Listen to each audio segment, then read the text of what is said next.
The sun had barely touched the rooftops of Eke village when Amara tied her mother's wrapper around her small bag and stepped out of their mud house. Her eyes were red, not from sleep, but from tears she had thought and fought all night. Her mother laid weak on a raffia mat, coughing softly. Amara, her mother called, her voice thin like wind through dry leaves. My daughter, remember why you are going to the city. Don't forget your God, and no matter how hard they treat you, never forget who you are. Amara knelt, holding her mother's hand. Mama, I will make you proud. I will work hard and send you money. One day, we will leave this village. Her mother smiled faintly. Go well, my child. May God go before you. Amara hugged her mother tightly and left. Her small sandals slapped against the dusty road as the morning mist swallowed her figure. She didn't know that this journey would bring and change her life forever. The bus dropped her in Enugu City, a world far different from her quiet village. Tall buildings rose like mountains, cars honked endlessly, and everyone seemed to be in a hurry. She clutched her small bag and the address she was given, the home of Mr. and Mrs. Obianuju, a wealthy couple who needed a maid. When she arrived at the gate, the security man eyed her from head to toe. Who you define? I'm looking for Madam Obianuju, she replied politely. He chuckled. You be the new maid? As Amara stepped into the mansion, she felt small. The compound was wide, filled with cars that looked like mirrors. Flowers lined the walkways, and the house itself was painted white like heaven's gate. Madam Obianuju came out, wearing a bright red gown and dark sunglasses. Even though the sun had just begun to rise, she looked at Amara and frowned. So this is the girl? She asked the gateman. You look too timid. I hope you can walk. Yes, ma, I can walk, Amara said softly. Madam hissed. We shall see. Go to the kitchen. If I catch you stealing or sleeping, you will regret coming here. That was how Amara's new life began. Washing clothes, scrubbing floors, and cooking for the family that barely noticed her. Yet, she worked with all her heart. When she made a mistake, she apologized quickly. When she was insulted, she smiled. Only one person treated her kindly, Uncle Kelechi, the old driver. One evening, as she washed the family's car, Kelechi called her aside. Amara, you are a good girl, but open your eyes in this house. Not everything that shines here is gold. What do you mean, uncle? She asked. The man sighed. Madam Obianuju, she's not as holy as she looks. And Oga, her husband, doesn't know half of what happens here. Just do your work and avoid trouble. Amara nodded, but her heart felt uneasy. Days turned into weeks. Amara became the shadow of the house. Always present but unseen. She noticed many things. Madam's endless phone calls, her late night outings, and the perfume, smell of strange men who visited when Oga wasn't home. One night, while sweeping the sitting room, Amara heard angry voice from upstairs. You promised me the land, a man shouted. Keep your voice down, Madam snapped. My house is asleep. Amara froze. She quickly bent down, pretending to clean, but the door slammed open. Madam stepped out, her eyes sharp as knives. What are you doing here? I'm just sweeping, ma, Amara said quickly. Next time, don't clean near my room at night. Madam barked and walked away. From that night, Amara knew she had seen too much. A few days later, Chike, the family's only son, returned from university. He was clean, calm, handsome, and respectful, unlike his mother. He greeted everyone, even the maids. When Amara served him food one afternoon, he smiled. Thank you, Amara. Your jollof rice is better than the chef's own. Amara blushed. Thank you, sir.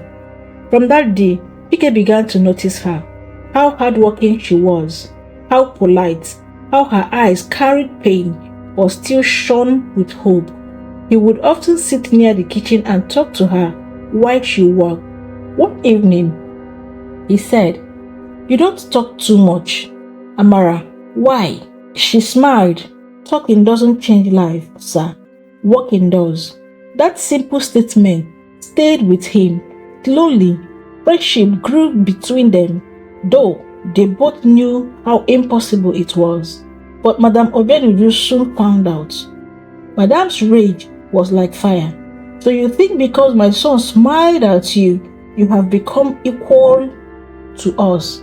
she shouted one morning, dragging Amara by her clothes. "You village rats, I fed you, clothed you, and now you want to marry my son." Tears filled Amara's eyes. "I never said that. I would never, ma." "Shut up." Madame slapped her hard. "Since you've learned how to seduce men, you can seduce the police too. Let's see how you explain this." He opened a drawer and threw out a bundle of money. "You stole my money, thief." Amara fell to her knees. "I swear, madam, I didn't take anything. Please believe me." But madam had already called the gateman and the driver. Searched her bag. They found nothing. Yet madam screamed louder. She must have hidden it somewhere. Throw her out. Amara was dragged out like a criminal, her small bag thrown away after her. She cried by the roadside till night came. The sky was dark, the road empty, and her heart broken. She had no one to call, no home to return to. She thought of ending her life, but as she stood near a river bridge, a calm voice spoke behind her. "Young girl, what are you doing here?" It was Pastor Nduka, a kind old man returning from night prayer. Amara broke down and told him everything. He took her home to her small church and gave her food. "God hasn't forgotten you," he said gently. "Your tears will water your destiny." Those words became the seed that changed Amara's life. Months later, Amara began selling oranges and fruits by the roadside. She saved every coin, walked under the sun and rain, and prayed every night. Soon, she added roasted corn.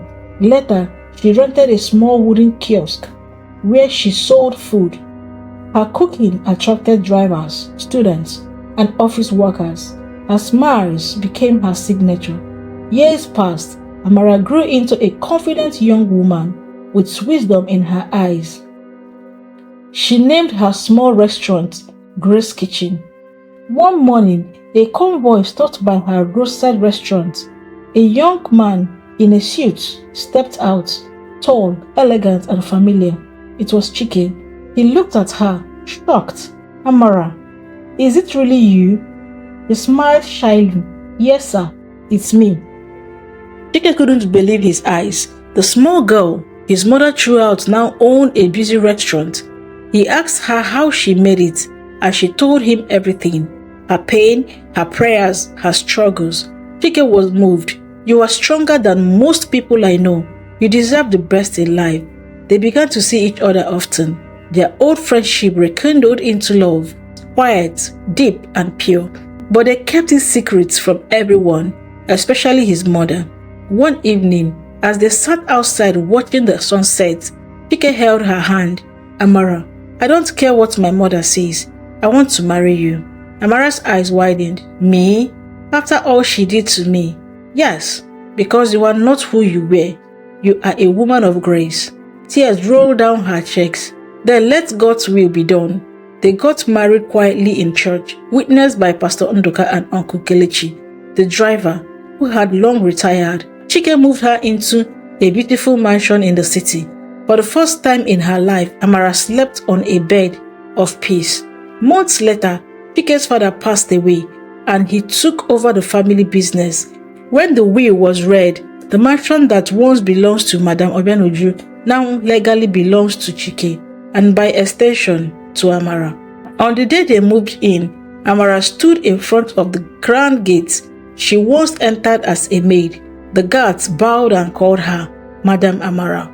Her heart trembled. Life had truly turned around, but one rainy morning, while Amara was in her restaurant checking accounts, she saw an old woman sitting by the roadside, begging for food. Her clothes was torn, her eyes weak. When she looked closely, her breath caught. It was Madam Obianuju. Amara froze. Memories flooded back. The slap, the insult, the lies, every scar in her heart reopened. She had every reason to walk away, but instead, she knelt beside the old woman. Madam, is this you? Obianuju lifted her head slowly. Who are you? It's me, Amara, the maid you threw out. Tears filled the old woman's eyes. She broke down, holding Amara's hand. My daughter, forgive me. I lost everything. My husband died. My lovers abandoned me. My pride destroyed me. Amara felt her heart melt. It's okay, madam. Get up. You won't beg again. That evening, she took Obianuju to the hospital, paid her bills, and found her a small house to live in. She even gave her a position in Grace's kitchen, helping to manage food distribution. When people asked why she helped her former enemy, Amara simply said, forgiveness is the highest revenge. When you choose mercy, you rise above your pain. Months later, Amara visited her village with her husband. Her mother was now healthy, living in a new house built by Amara herself. The whole village celebrated her. Standing before the house, Amara looked up at the sky and whispered, Mama, I made it. I kept the faith. Her story spread across town, from a maid who was called useless to a madam everyone respected. But she never let pride touch her heart. She continued feeding the poor and paying school fees for orphans. When asked what her secret was, she always said, I didn't let pain make me bitter. I let it make me better. Never look down on anyone. Life can turn in a single day. Hard work, humility may suffer in silence, but they never end in shame. And forgiveness is not weakness, it's power. Pride destroys, but kindness restores.